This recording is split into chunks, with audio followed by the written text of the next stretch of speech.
O Repórter Justiça desta semana vai mostrar a luta de muitos casais para conseguir ter um filho, o tratamento, as frustrações e as alegrias. A gente mostra a conquista de um casal que, depois de muita persistência e com o apoio de um serviço disponível num hospital público, teve 4 filhos por reprodução assistida. E ainda a luta de quem parte para a adoção, um processo trabalhoso e que exige preparação intensa.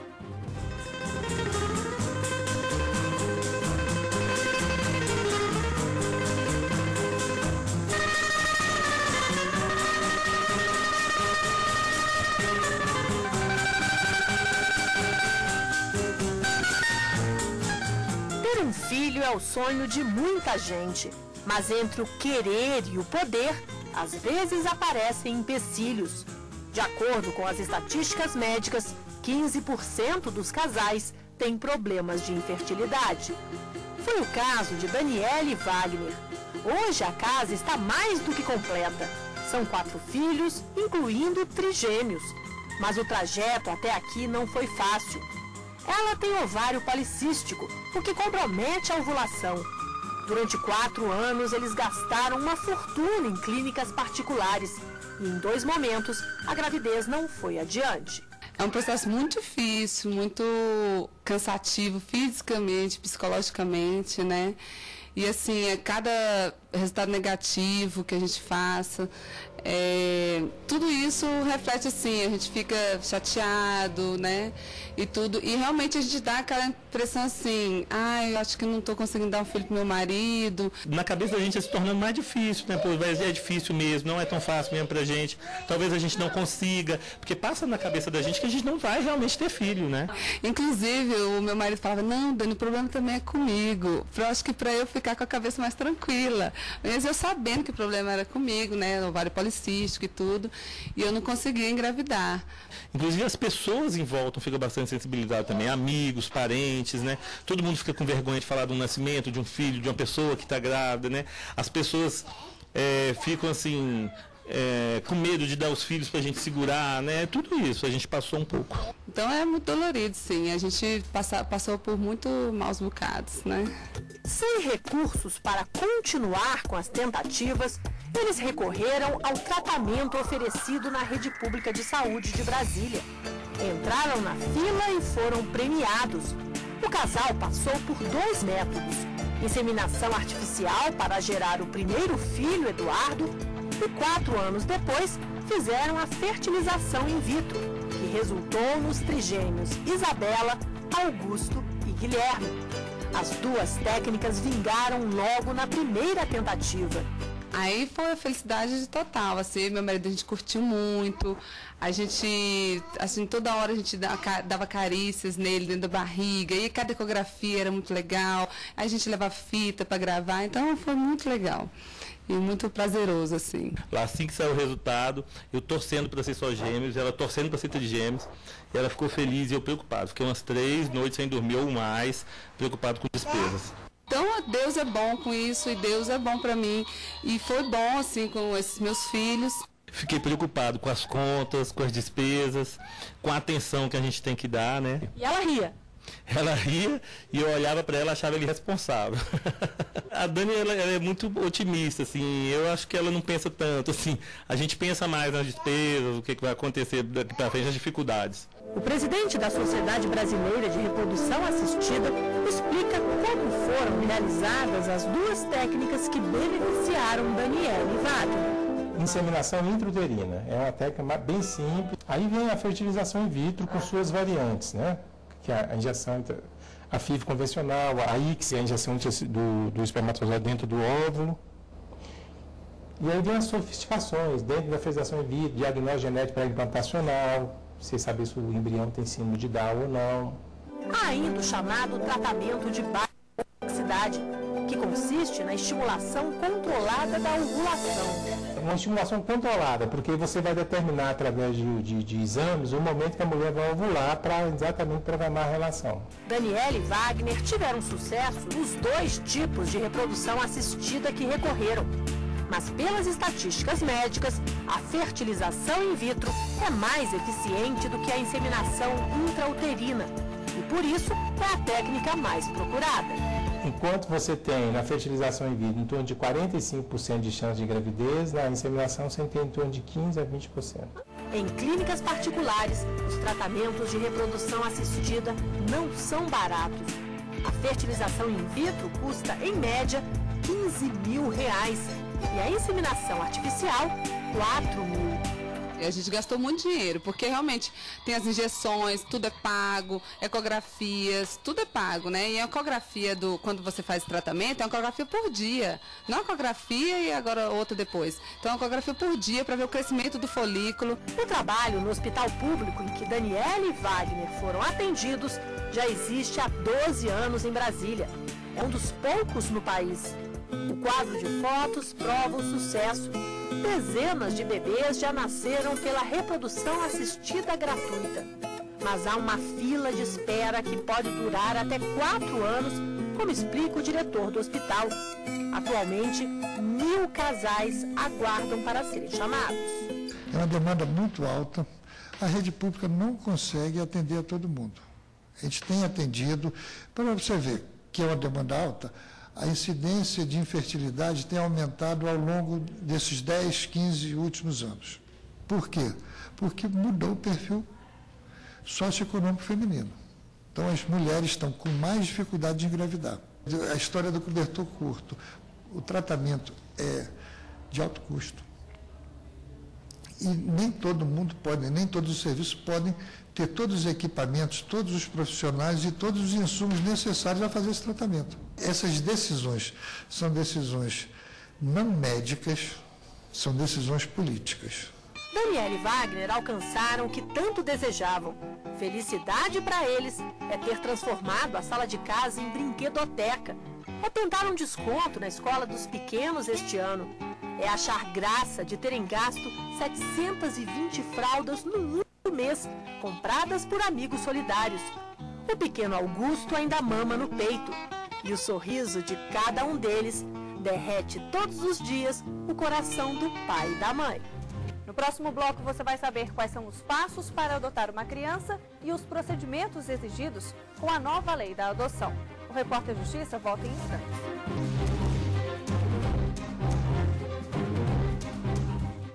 Hoje no Brasil, cerca de 80.000 crianças moram em abrigos à espera de um lar.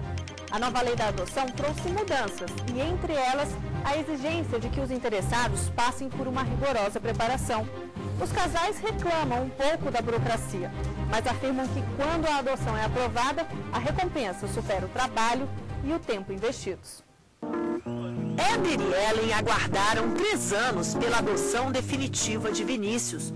Costumam brincar que este foi o tempo da gestação.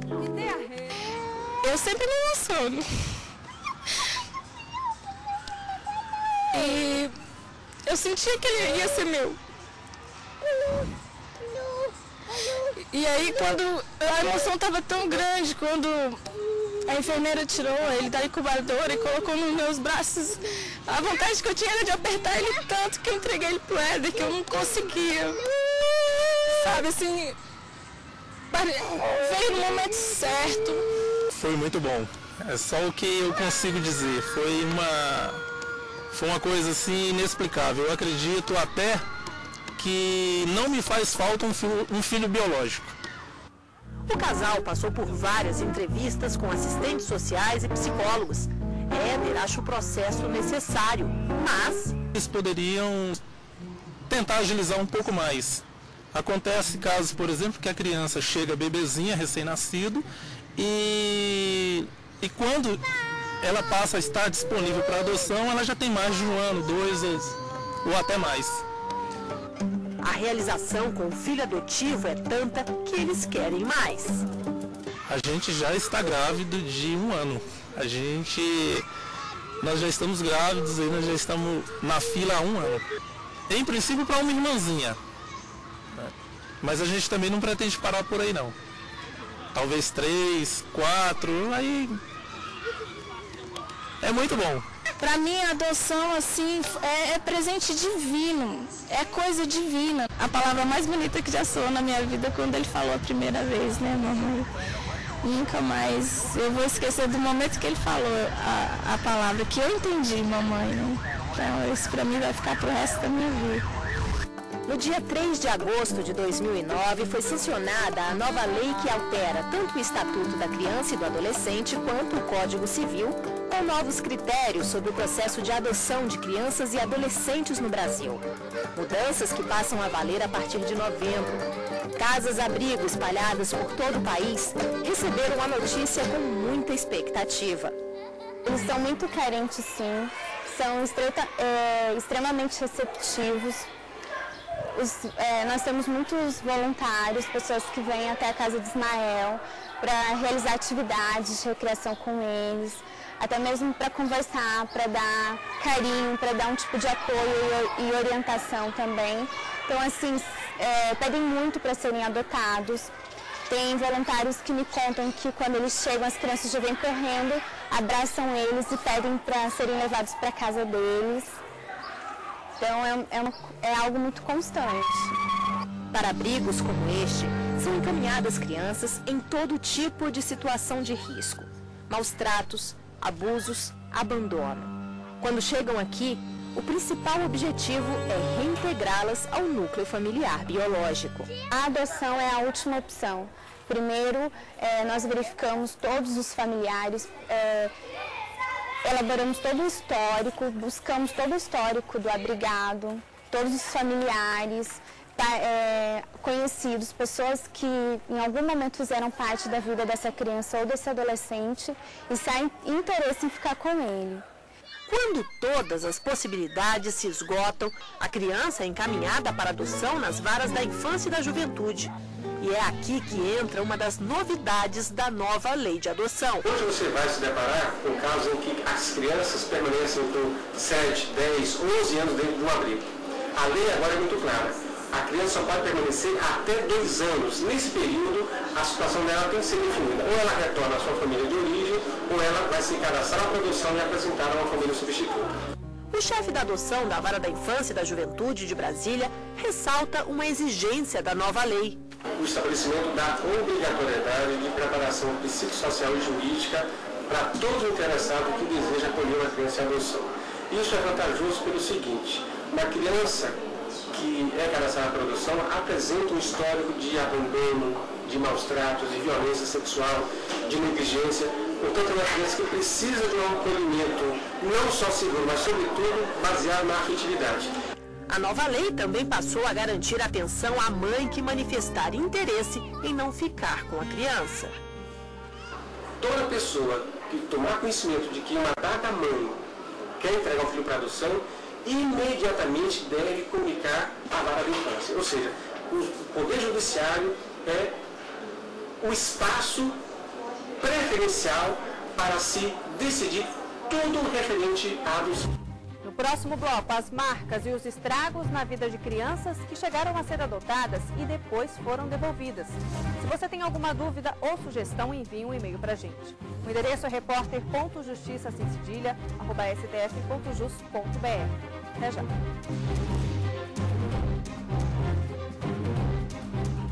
Para muitos, criar um filho gerado por outras pessoas é um ato de coragem. A maioria dos pais adotivos diz que não é bem assim, que o amor é incondicional. Mas há casos em que a adoção não dá certo. E quem chegou a ganhar uma família passa novamente pelo trauma do abandono. Basta ver o sorriso desta mulher.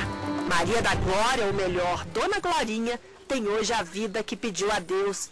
São 35 anos administrando a casa que ela transformou em abrigo, onde vivem 40 crianças abandonadas. Eu tenho a mesma história dessas crianças. Eu fui colocada na porta da igreja com 3 anos de idade. E desde então, cresci, me deram para uns padres, um franciscano. Esse franciscano deu para um casal, que era ministro da Eucaristia, né, da Ordem Salesiana.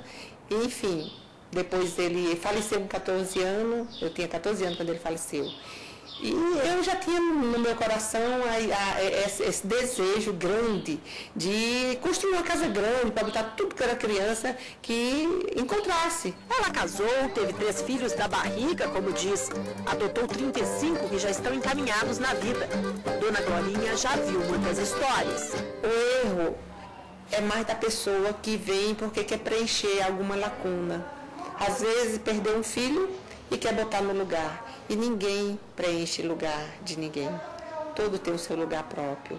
É uma pessoa que está querendo segurar um casamento através de um filho. E ninguém segura casamento por causa de filho. Às vezes também porque quer fazer caridade. É errado. Não se faz caridade adotando uma criança.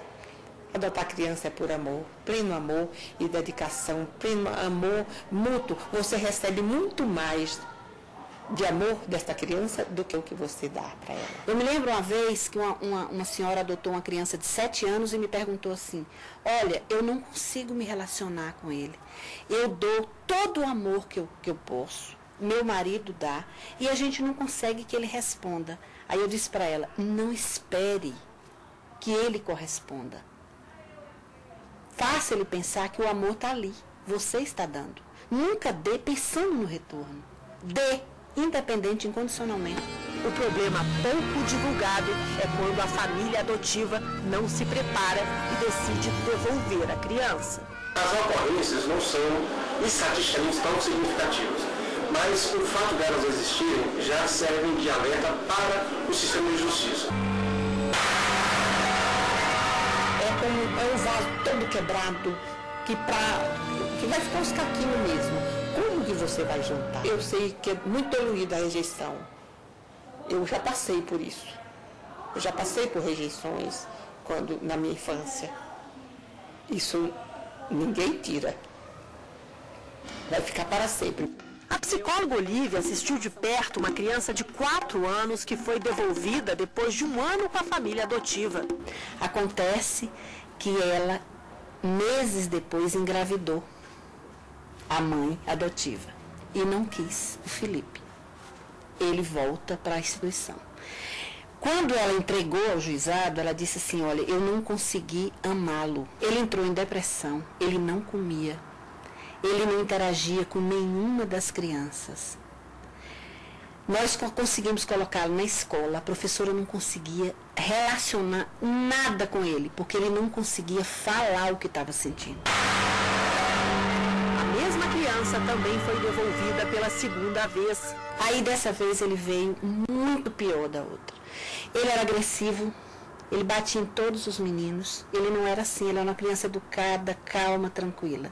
Ele veio agressivo, ele começou a bater em todo mundo, ele não confiava em ninguém, ele tinha medo, pavor, se você apagasse a luz, ele estivesse dentro do quarto sozinho, ele gritava que você tinha que acender a luz. Ele só dormia se alguém estivesse perto, próximo. Ele tinha horror de tudo, ele não queria ir para a escola. Uma outra chance é o que Marcelo tanto espera ter. Ele foi devolvido depois de um curto período de convivência e o pior, na cabecinha dele, foi ele que não soube ser o filho ideal. Tinha medo de falar as coisas, eu não conseguia se comunicar. Eu ficava assim, sei lá, o que eu vou fazer? Eu ficava, como agir no meio de uma família, como fazer aquilo? Eu não sabia o que fazer, às vezes eu mentia, porque eu não sabia, sei lá, vai que eles vão me castigar, eu tinha medo. Como é que foi voltar?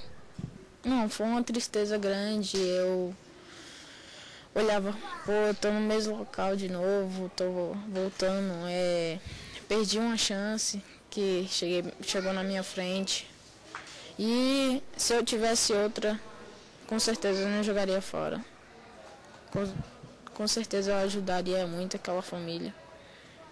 É isso. Eu gostaria de deixar essa mensagem, que as pessoas tivessem um cuidado muito grande quando fosse fazer uma adoção, que é uma vida que está para frente, e essa adoção, quando não que ela é devolvida, é destruir uma vida de uma pessoa.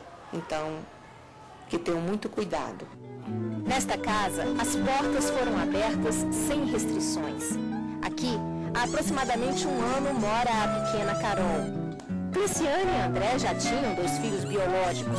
Mesmo assim, sempre existiu a vontade da adoção. Nós sempre tivemos a decisão de que nós íamos adotar uma criança, independente de termos nossos filhos biológicos. E nós fizemos a escolha por uma criança especial, devido a gente saber que é super difícil serem escolhidas por uma família, né, conseguirem ser aceitas.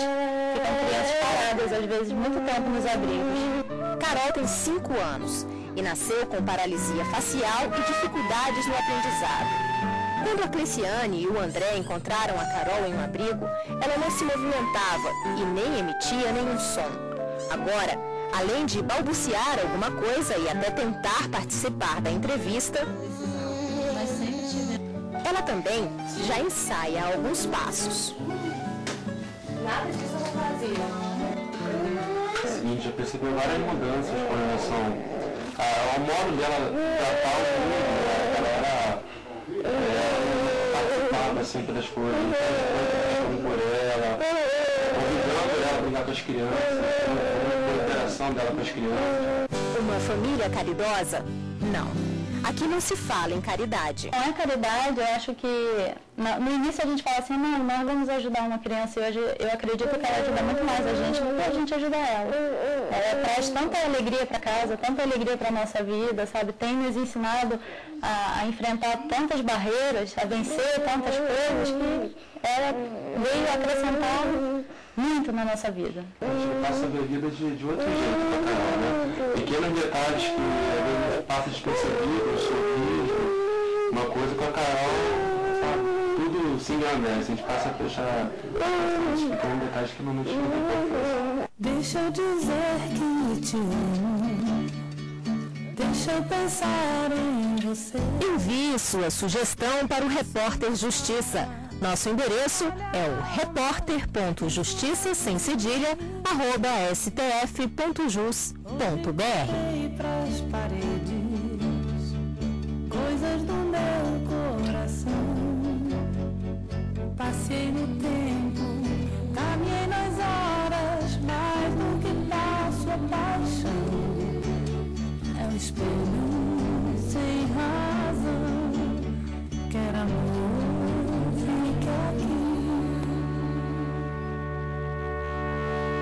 Deixa eu dizer que te amo, deixa eu gostar